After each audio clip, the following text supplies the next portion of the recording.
Salut les amis, j'espère que vous allez bien en ce vendredi 3 octobre 2025. Je suis fâchée, je suis énervée, j'essaye de rester zen. Vous avez certainement entendu parler du fait qu'il y a des chercheurs en France, en Auvergne, qui ont découvert qu'il y avait des millions de tonnes de pesticides qui sont dans les nuages et qui retombent sur notre terre par la neige, la pluie, déplacés par le vent, etc., par les nuages, etc., etc.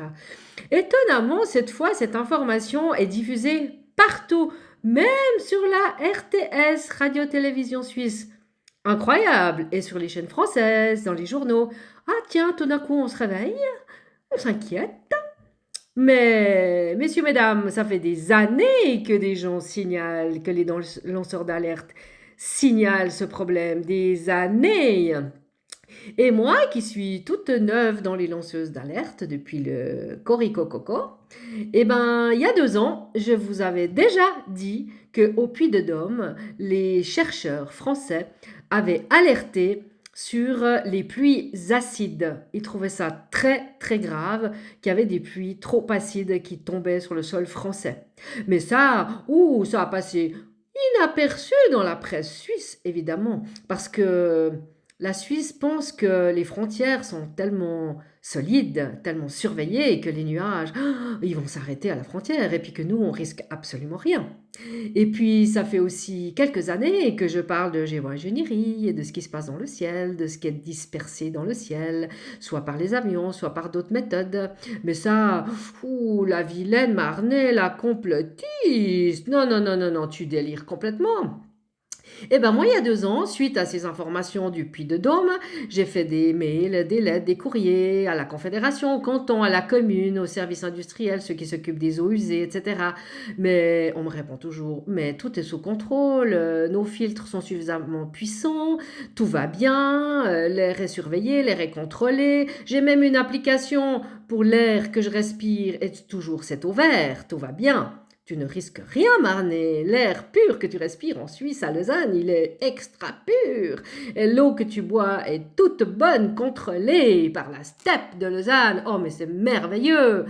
Mais entre-temps, moi j'alerte sur les perturbateurs endocriniens, sur les cyanobactéries, sur les bostriches, soi-disant, sur les arbres qui meurent, les abeilles qui meurent, les insectes qui meurent, les oiseaux qui meurent. On s'inquiète pourquoi il n'y en a plus. Mais c'est le réchauffement climatique le responsable, n'est-ce pas? Mais les doigts dans le nez, arrêtez de nous mentir, moi j'en ai marre de ça.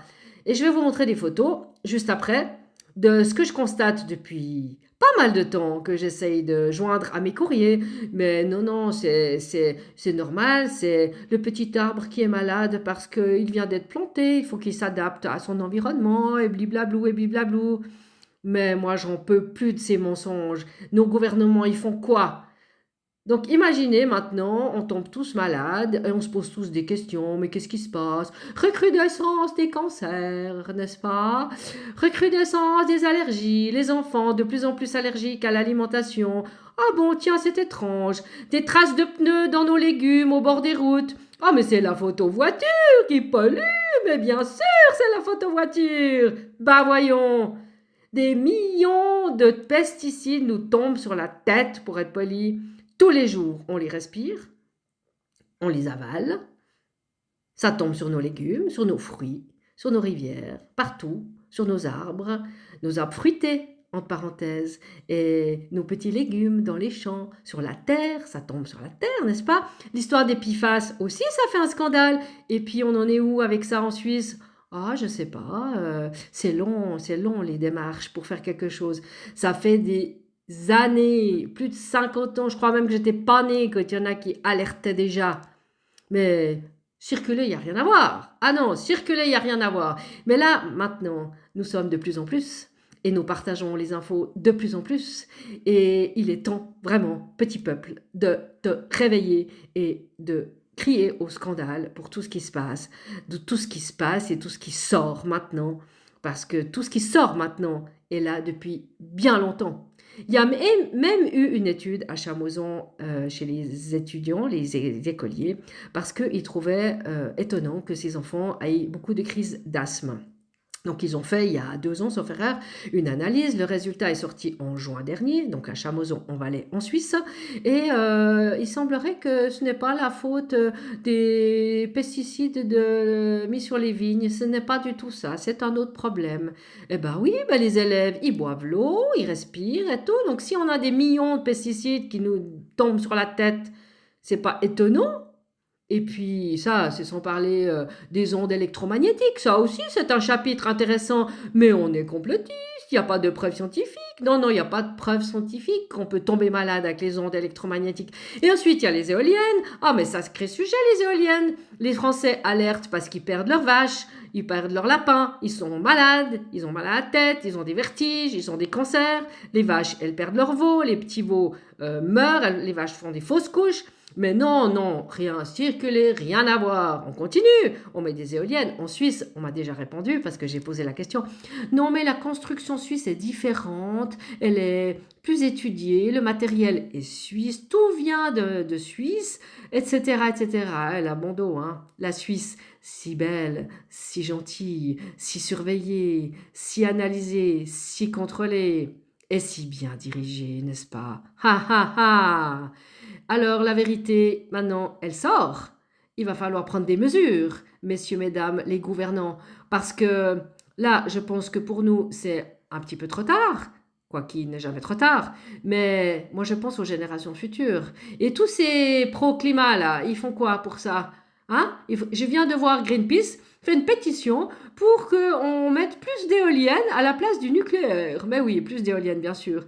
Et comme vous le savez, je vous en ai déjà parlé, les éoliennes ne retirent pas le nucléaire. Et non, c'est une fausse idée, c'est une fausse promotion, parce que le nucléaire, il continue à être installé. Et on en a besoin, puisque les éoliennes, si ça souffle pas, eh ben, elles tournent pas. Et puis, l'énergie que produit une éolienne ne peut pas être gardée quelque part, ne peut pas être stockée. Donc, quand l'éolienne s'arrête, s'il n'y a rien d'autre, eh ben, on n'a plus de jus. Voilà. Et maintenant, vu que tout est numérique, n'est-ce pas? Sans parler de l'identité numérique et tout ce qui va avec, hein, les reconnaissances faciales, la surveillance, etc. On a besoin d'électricité H24, 365 jours sur 365. Les éoliennes produisent que dalle. Donc, elles tuent, mais elles produisent que dalle. Bref, je vais en rester là. Je vous laisse déguster ce qui suit et à vos commentaires et puis surtout à vos claviers. Écrivez des courriers, faites quelque chose, faites comme moi, partagez peut-être même cette vidéo, et puis il est temps de se réveiller. Juste pour rappel, les perturbateurs endocriniens, ce n'est pas du tout complotiste. Il y a déjà Corinne Lalo qui en parle depuis des années, qui a écrit déjà plusieurs bouquins là-dessus et que j'admire énormément. Et puis la ville de Lausanne alerte aussi, fait des campagnes sur les perturbateurs endocriniens. Elle édite une brochure. Le canton de Vaud aussi alerte sur les perturbateurs endocriniens. Des mesures sont prises déjà dans les crèches, dans les écoles, dans les hôpitaux, etc. Je ne sais pas où ça en est, mais en tout cas, moi, là où je travaille, on prend déjà des mesures depuis quelques années.